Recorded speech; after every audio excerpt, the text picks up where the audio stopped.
Introducing the new Heritage series from Mustad. Our heritage, your legacy. Okay, this is a hack for getting perfectly sized quill wings for dry flies.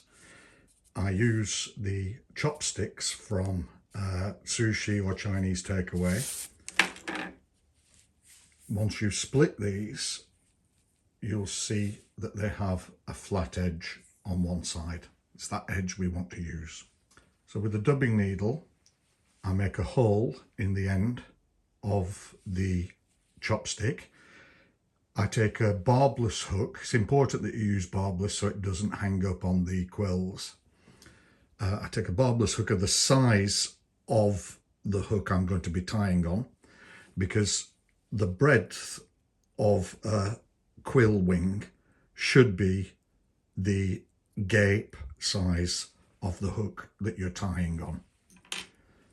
So I make one of these chopstick measuring hooks for every size that I'm tying in. And I mark them on the flat side with size 16, 14, 12, etc. And you have them at hand all the time. So what you need is two matching primary duck quills for your wings. One from the left wing, one from the right wing, of course. So with your quill, you take your hook and you put the shaft, the underside of the shaft, on the quill, and you bring the hook down and you get your perfect sized wing. But if you look on the underside of waterfowl wings, you can see this line of this waxy inner section. The scientific name of this is the Tagman, and you can see this line going up here.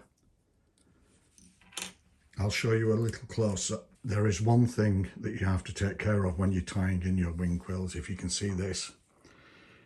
The section that you cut closest to the rachis of the feather, you can see here it begins to taper broader and broader. This is the Tagman, its scientific name, and your tying thread should never come in contact with that.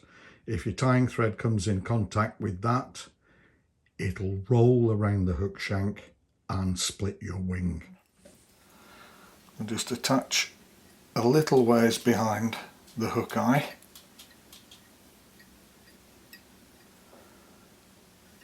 And go a little ways back. Remove that. And then I want to go forward again. Now what I want to do is put a stopper in.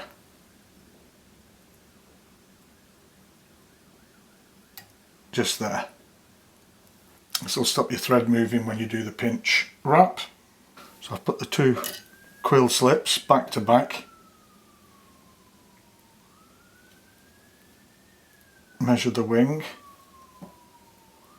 Little pinch like that. And then I like to swap hands, let the pinch drop. And then I'll come back up, keeping the slips flat, and then I'll tighten and go back down at the back, and we'll check the wings out.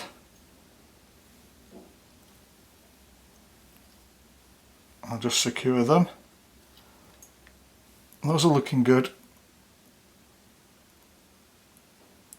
Just split them with my dubbing needle. Those are looking good. So we can go back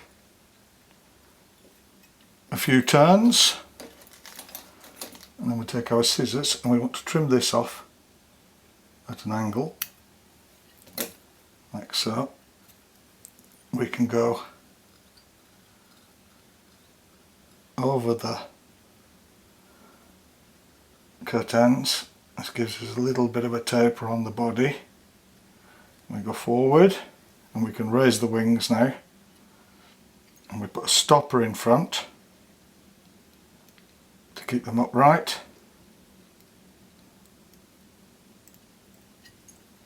Those are looking perfect. Then we want to go back here, all the way to the bend.